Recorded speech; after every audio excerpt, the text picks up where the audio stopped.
Mr. Attan Okia Moses, FDC flag bearer, yamaze okwewandiisa olw'ebbalaza abantu ne batulaga obwagazi ne bajja ne batuwa n'ensimbi ku nomination rally. Kintu kiri kubuguma bannaffe bwe bagenze mu kumala okunominatinga nga batambula batandise kuba abampagira abambadde t-shirt wali ng'ofuluma Soroti opposite Rimuzi College bakubye hoteri bamenya amasowaani ne bakuba ne mama omukadde ne baabye endabirwamu y'emmotoka makanika musajja wattu ampagira emmotoka omugaga yaleeta kulongoosa ne bakuba ne baabya byonna emisango twagiwaabye giri ku poliisi. Ekyennaku nti batambudde mu processioning nga basitudde n'ebijambiya nga tewali abakwatako tewali aboogerako ne batuuka ekitundu kye bayita Kigandaani. Kigandaani bw'okiwulira kigambo kya Luganda, Abaganda baaliyo. Muno tulinamu ebifo kampu y'Abaswayiri, kampu Swahili, Kikinjaaji baali Bakinjaaji. Bino ebifo byonna birimu obuwagizi abampagira. We batuuse ekigandaani ne balaba ekipande ekyataani bino binene abaana bwe basitulanga nga bali mu procession nga kiyimiridde bakitimbye wali omuvubuka kansala ku site division ku site ya Soroti akiikirira abavubuka yatemyetemye ekipande. Muganda wange ampagira Asumaani n'adduka okugyayo ekipande n'ekijambiya ne bamussa ku kibegabega. Ogwo nagwo omusango guli ku Kengere Police Post. Ogw'okuba maama, ogw'okumenya amasowaani, ogw'okutema ekifaananyi n'okutema muganda waffe. Ekyayambye yabadde ayambadde kitengi kirifiiki, jambiya tewayamuyingidde kinene. Ne tudda aloyet RDC owapa kwaki civil servant gwe tumaze okutegeka nti tumutwala mu mbuga atunyonyole yenga civil servant ajatya mu byobufuzi okuva epakwaki muzaale wa aloyet. Ba civil servant tebabakiriza kuba mu byaki bya bufuzi nakwekubirira ku side yonna. Yatulugunyizo abaana bange n'ayambula omu t-shirt yange ng'amukuba n'amwambaza t-shirt ya Museveni. Tata w'omwana oyo wa NRM tata yawulidde ennaku n'agamba NRM yetulugunya omwana owange olw'okubanga awagira Ataani. Ekisanyunze kutulugunya okwo n'omuzeeyi yavuddeyo munyiivu kati anoonyeza kalulu. Kati weteeseteese otyo okuuma akalulu kano twava mu 2021 ku 14 January twakakuuma ne tukawangula. Tebanjija mu parliament tukubanga saawangula kalulu. Tebanjija mu parliament ntukubanga nabba kalulu. Nawangula polling stations zaali 52. Polling stations ze batwongeddeko ziri 11 okutuusa nga tulina leero polling stations 63. Njagala okutegeeza akalulu tuli seto kakuuma. Polling station ejja kubaako buli polling station abaana 50. Polling agent si omwana oweeka wano. Squad ejja eri kuva bweru be bagenda okamanaginga ate bakategeera abakuuma erukunjiri abakuuma ejjinja era oba NRM ng'ojja kubba muno lukunjiri yakulema okubba by election ez'ejjinja 2 zakulema okubba kikafuuwe tolota kujja kubba Soroti East. Yogeddeko ku ky'okozesa emmotoka za gavumenti mu kunoonya okozesa emmotoka za gavumenti. RDC eyabadde akuba abaana owepakwaki onzaale wa Aloyet yabadde akozesa mmotoka ya gavumenti muwi omusolo amafuta ge tumusasulira ne ba bodyguard be tumusasulira okutulugunya ffe ng'agibise number plate. Tugambye aba security tewali mmotoka ejja tambula mu Soroti East nga number plate mbike. Kimenya mateeka traffic regulations tekikirizibwa. Ate parliamentary motocars bazitere bazije muno. Fortuna n'abapoliisi aba parliament be bali kubonyaabonya okuuma omuntu ya resigninga omulimu mu parliament bwe kiba nga kituufu ya resigninga abapoliisi ba parliament baddeyo bakole egya parliament fortuna ya parliament eddeyo omugagga agule ezize ez'abawiwa omusolo aziveeko ba RDC baddeyo bakole egyabwe nga ba civil servants waba baagala kola kalulu ba resigninge bajje tiimu yonna yonna enajja ng'oli RDC tukufunako obukakafu mu kooti because ababiri bano owa Soroti East Division Deputy RCC n'owa Pakwach RDC onzale ya loyalty abobo mbesibyeko nga kiku njagala kusibira nabo mu kooti ba lawyers balitegeka mpapula a civil servant ali supposed kuba nani partisan tojja tulugunya bantu wano si omoro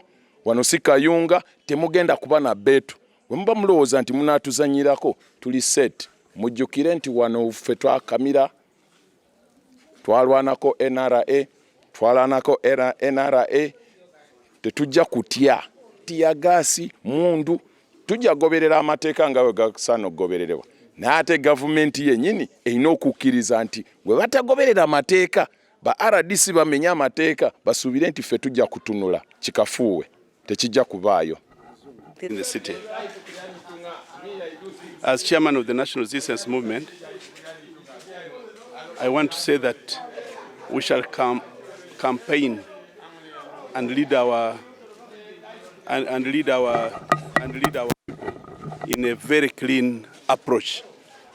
Everybody in FDC, people who are in campaigning against us, have been and they will continue being our people. Only a few days ago, Ariko was in opposition. Ariko now is on the NRM side. So we don't want any antagonism. But of course, yesterday there was an incident in Marapesu around the time a convoy was snaking through and going to the venue. There are some FDC and opposition hooligans who threw stones on the young men who were in the procession. Naturally, as a reaction, those people have had to make self-defense. The previous day, when we were hosted, we went to Marapesu, when we went to Marapesu again, and we were handling the health center, we went to the other side in all health center-related issues. They stoned the vehicle that was carrying the system. Now, naturally, you are dealing with people that when they are antagonized and they fight back, is a position that is natural to any situation. So I want to say, without any doubt, that such a violence, what we call spontaneous reactions to violence, are not officially sanctioned by the National Resistance Movement leadership. We are having a clean leadership, and there's no likelihood that the people that react and fight back cannot fight back when provoked. You are not dealing with the science. And two, if that is the position, we shall continue encouraging harmonious coexistence, because politics is about management of society and ideology. Attan is not an enemy, and the people campaigning for him are not enemies of Uganda. These are official opposition parties in which we should respect our different and multi-ideological positions. So we respect his campaign, and we will make every effort as leaders of the party to restrain any of our members. Yesterday I led over 10,000 people in the city. I think all of you, if you look at the clips, you know that 10,000 people are not easy to manage, scattered all over the city. I led the team, and with the leadership of the Secretariat, we ensured there was no any shikmish whatever. But only when we were entering Marapesu, that's when those people attempted to hit on us. So is this propaganda again? Yeah, you know. Someone seeking sympathy. Of course, but I want to thank the Uganda police and all the other people in the security and other circles. What they had hoped for at the beginning of the rally has not occurred. There has not been any tear gassing. There have not been any other issues related to blame on us. The state does its mistakes. The government does its mistakes. Maybe the police makes operational mistakes. It's blamed on the party. NRM as a party, does not have its personal police. We don't. We are all protected by the laws and the Constitution of Uganda. Therefore, I want to thank the police leadership and the office of the RCC for not provoking or even causing them any distortions and anger related to that. We did very well.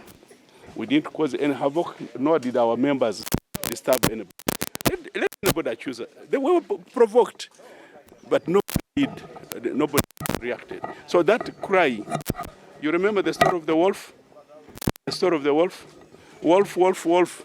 That young boy who was in my PLOE book, what is this?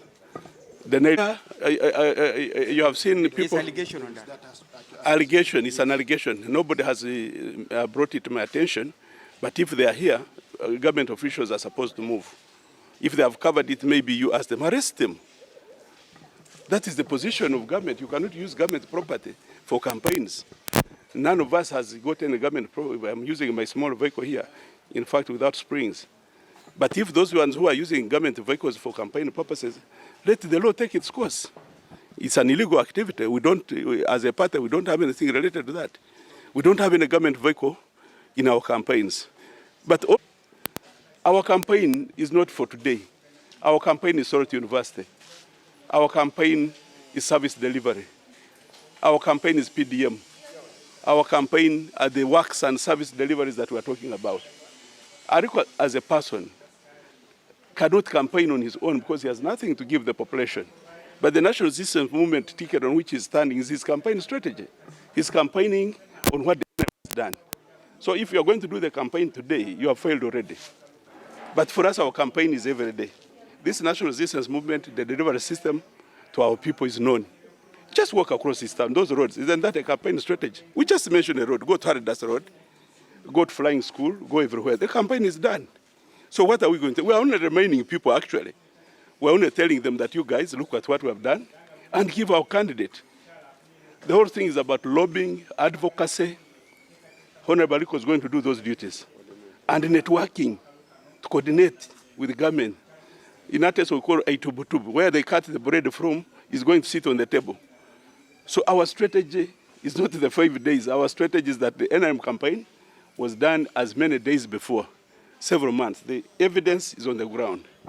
So kakati okusokera ddala nti abantu be Soroti twagala obebaza nti bazze mu bungi mu rally mu nomination ne bakola statement nti tulina obuwagizi bunene nnyo mu Soroti muno era abantu beerabira bwerabizi ne wano mu Soroti City East President Yoweri Museveni yawangulawo yadde nga Soroti City baatuwangula naye Soroti City East twawangulawo era ne bakansala abangi abakiika ku division yadde mayor si waffe chairperson wa 3 ne at least bakansala ebitondo 75 ba NRM nekyo obuwagizi bwa NRM bungi wano naye kati ebikujjuko bye twabaddemu ne convoys etwavuze byakomye eggulo kati approach yaffe kalulu eddako tugenda mu bitundu ebyo electoral commission tumaze okukaanyako nabo tugenda kubeera mu Akasimu tugenda kubeera mu Pioneer tugende mu kitundu ekyo tutuukirire omuntu okutuukira ddala ku muntu owa wansi ye kigendererwa kyaffe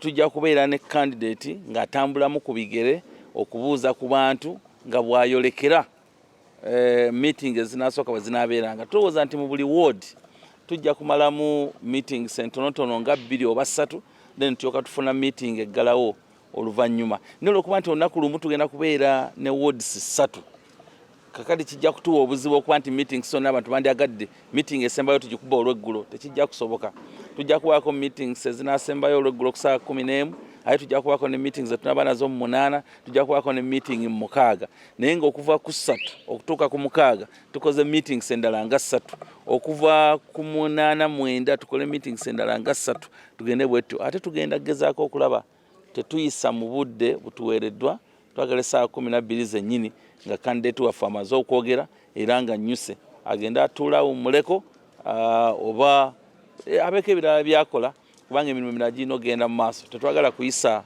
kugenda bweru w'amateeka gatuweereddwa naye waliwo okusiiga enzira okugenda mu maaso naddala okuva mu bannaffe aba FDC omanyi akalulu ka FDC batera kukafunira mu kufuna okwekubagiza sympathy okusaasirwa kati babaawo ebintu bye basiiga naye twagala okusaba abantu baffe tubagamba nti okusooka tetwagala abantu ba NRM kulwanagana n'abantu balala. Kana akalulu obuwagizi bwaffe mu Soroti City East webuli abantu batulaze nti beetegefu okuwa Ariko akalulu, tetwagala genda mu bintu bya kulwanagana. Naye ekyokubiri ne bannaffe aba opposition temusoomooza abantu baffe, bwe munaabasoomooza bajja kwerwanako kuba temujja basanga mu bakuba emiggo mu bakole butya bo basirike. N'ekyo ekyo nakyo si kirungi. Twagala tubeere ti campaign zino tulina ennaku 5 twagala tuzimale tusigale nga tulina okwagalana mu kitundu kyaffe nga Soroti. N'ekyokubiri tusuubira national chairperson w'ekibiina era president w'eggwanga ajja kujja wano ennaku z'omwezi 25. Kakati tumanyi nti 26 lwe tumaliriza akalulu naye tumusuubira ayinza okujja nga 25 atukolemu omulimu ogugwe nga national chairperson obuvunaanyizibwa obulala bw'alina ate ffe tuddemu tukole campaign zaffe ez'ennaku z'omwezi 26 then twetegekera akalulu ogenda okulonda nga 28. Omanyi Soroti kye kibuga kya Teeso. Kati bwabeera RDC ng'ava Serere, ava Amria, ava Kalaki, bonna abasinga bajja ne babeerako muno oba bayita muno nga badde e Kampala. Kati buli bantu bano balaba emmotoka ey'ennamba emyufu naddala eza UC nga bagamba ezo ziri mu kutukuba miggo, yo propaganda waabwe. Ate tewali mmotoka ebikkiddwako nnamba. Emmotoka bw'ebeera nga ya RDC agivuga kyere n'ayita mu Soroti n'agenda e Mbale oba n'agenda e Kampala. Kati tulina retweet y'aba RDC egenda okubeera ekyankwanzi. Kati abamu ku bo batandise okutambula naye abantu babalaba ng'ayimiriddeko wano mu Soroti okulya ku mmere nga bagamba nti abo bazze okukuba abantu embooko. Ekyo tekiriiyo. Ate nammwe emmotoka za gavumenti mumanye nti ziweereza mmwe mwenna, za gavumenti bwe zireeta eddagala muno lijjanjaba mmwe mwenna, bwe ziba zizze kukola ku byanguudo enguudo tuziyitako ffenna watali kusosola mu bibiina. N'ekyo muleke emmotoka za gavumenti zikole emirimu gyazo. Good afternoon. My name is Herber Ariko, the NRM flag bearer in the Soroti City East by-election. And as the team of the NRM, we have been in a meeting in which we are mapping how we are going to manage this election in this short period of practically 6 days of campaign. As the NRM, we are a mass party, and I know that we are very much prepared for this election. Despite the short period within which we must conduct our election and successfully come out of it, we have had to plan to provide robust teams and to provide a very comprehensive campaign program which targets people at their localities, but also targets people in bigger meetings as well as rallies. I believe that the way we've structured our campaign, we should be able to reach everyone at their locality within this short time and space. Of course, it calls for a lot of work, having had a very short time within which to do it, but we are not afraid because we believe that we have the capability, we have the mobility, as well as the robustness, together with the manpower, to be able to deliver a campaign in so short a period. Well, you asked me about our team being violent. I am not aware of this. I haven't had my people participating in violent activity because we have practically not even started the campaign. Yesterday we only got nominated and we had a nomination rally as it were. Why would my people be violent when they are amongst themselves? Because there was no possibility that there was a confrontation. The FDCs had their nominations the day before on the 18th. Ours was yesterday. I would believe that the way we respected them and cleared all pathways for them to have whatever they wanted to do in the city, I am sure they should have done the same yesterday. So where was there a possibility of confrontation? But nonetheless, our message is always clear, that people who are a mass party, people that have the numbers, do not panic. And as the NRM, we are the silent majority. We are not the ones who want to compete for the noise and for the violence. We compete for numbers as well as the vote, not the violence, not the noise. So we are the silent majority. We are confident that we have the capacity to win by a landslide. When you panic is when you go violent. We are not. And I can assure you that the numbers yesterday spoke by themselves.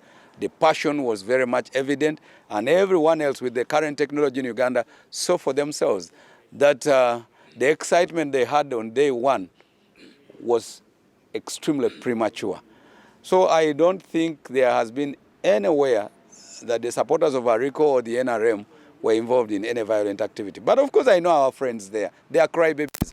They would like all the time to play into the people's emotions. So you get as a matter like this and you want to blow it out of proportion. I want to tell you that my truck that on which we mount the system, we had here the presence of the Minister of Health, who had come on what they call routine facilities. And my truck had been borrowed for that use.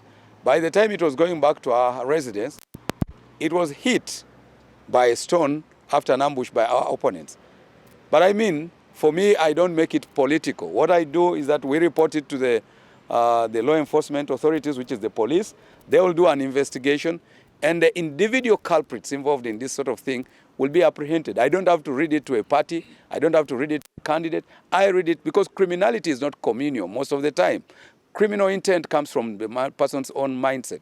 And I believe that when you're criminal, you must be held also personally liable for your actions. Honorable, you've come for campaigns. Why still use government resources?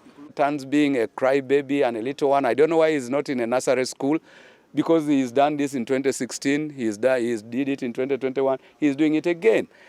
I use my personal vehicles. Indeed, I am not short of transport logistics. I have resources, and as far as that is concerned, I have several friends who have loads of mobility. I do not have to use a government vehicle. I resigned my office on the 1st of July when I was aware that I was coming for elections. Government security, unfortunately, a few people that might be entitled office of government are supporting me because I'm a ruling party candidate. So if there was a presence of a minister at my nomination, if there was presence of any other government official in as far as the ruling party is concerned at my nomination, did you expect them to walk from Kampala to Soroti? Did you expect to withdraw the security of the national vice chairman of the NRM, Alhaji Moses Gongo? Did you expect to withdraw security from the national vice chairman in charge of Eastern region? Of course not. Because whether they're involved in political activity or not, their security remains. So when they have security around them because they are participating in an activity, it does not mean that I need that security for my campaigns. Unless, of course, they would like to tell me that they had extra intent on these very important persons of the country that they should come without security. But if you don't have that, why would you bother about somebody's security? It isn't mine. It is for the principals in government, who included the national vice chairman and the regional vice chairman. I think that what is he going to do about the dirty city which he has been presiding over? What is he going to do about a city which is not able to lobby for a budget to transform and to manage the city cost drivers? What is he going to do about a city in which the traders have not been organized so as to be able to access cheap credit? What is he going to do about a city in which people are polarized because they have been drumming politics of ethnicity? What is he going to do about a city where the women are living in deplorable condition and I would like somebody to mobilize them into circles like I'd done when I was still member of parliament here? Those are the things he should be telling people rather than who is walking beside Ariko or in what means did Ariko go for nomination. Because indeed I went with my private means to go for that nomination. And evidence is there to that effect. I thank you. So would you say tuteeseteese okutandika rally zaffe naye nga ffe tugenda zikola mu ngeri yaffe ezaffe tugenda zikolamu nga bwe tuteeseteese kakuyege waffe tugenda mukola owa ddowa to ddowa owa ziraale owa meetings ekyomukisa omulungi nti bakandidati baffe bonna owaffe owa NRM nabali abasimbyewo abalala bamaze okuharmonizinga programs zaffe programs zaabwe era nga wetwogerera ffe nga aba NRM tugenda kutandikira mu Pioneer n'olwekyo olunaku olw'enkya tugenda kubeera mu Pioneer ward tubeere akisimu era tubeere ne mu Central ward tugenda campaigninga nga bwe tuteeseteese engeri gye tugenda okutambulamu okutuuka ku balonzi baffe naye ekyomukisa omulungi already tumaze okufuna already tuli mu gia kati tuvuga gia namba emu kubanga actually ndowooza ebeera gia namba tuli mu gia nnene kubanga tumanyi nti abantu baffe kati bategedde kye beetaaga. Abantu banna Soroti beetaaga mukulembeze agenda okubatwala mu maaso, so tebeetaaga mukulembeze kutuusa mukolo, naye beetaaga mukulembeze ajja okusobola okwogera ensonga zaabwe mu palamenti, omukulembeze ajja okusobola okulwanirira okulaba nga manifesto eya gavumenti eri mu buyinza eteekebwa mu nkola, omukulembeze ajja okufuba okulaba nga gavumenti ebatuusaako services nga bwe yina okuzibatuusaako, services ez'ebyenjigiriza, ez'ebyamazzi, amasannyalaze, ebyobulamu, enguudo n'ebirala byonna. Ate n'ekisinga obukulu mu byonna, omulamwa gwa NRM nga pate kwe kulaba nga tupromotinga social economic development of our people, okukulaakulanya abantu baffe. N'olwekyo twagala okuba transforminga, okubakyusa embeera zaabwe, okubajja mu mbeera ey'okubeera abanaku, naye okubateeka mu mbeera ey'okubeera nga basobola okwekolera ne beeyimirizaawo. N'olwekyo abantu b'e Soroti baagala omukulembeze n'abatuusa ku ekyo, ku miramwa NRM gyesimbawo, okulaba nga abantu bafuna basobola okwenjoyinga democracy, basobola okwenjoyinga social economic transformation, nga basobola okubeera nga beeyagalira mu kitundu kyabwe ky'e Soroti. N'olwekyo oyo ye mukulembeze bannasoroti gwe beetaaga, era nze njagala okukakasa bannasoroti era nga chairman wa NRM tumusuubira okujja e Soroti naye okuba enkuŋŋaana ze ng'ennaku z'omwezi 25, era tujja kumwaniriza agenda kusinkana abantu mu Soroti asobole naye okwongera okubannyonnyola lwaki NRM yeesaana okutwala akalulu kano.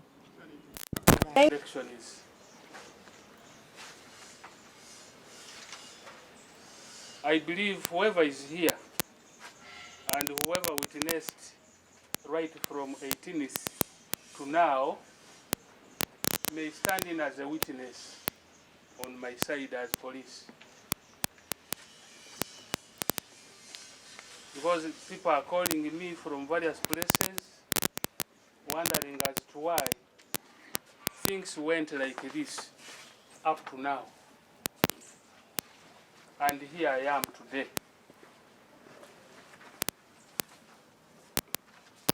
We have realized, based on the reports we have so far registered, that some violences are trying to show up signs. But now that we are here for harmonization meeting, I have this to say. As security shall not accept disorder or chaos in Soroti East constituency during this campaign and elections. I want to say that nobody in Eastern Soroti East constituency will intimidate or threaten security. And this is why we are here. We are here to enforce our mandate.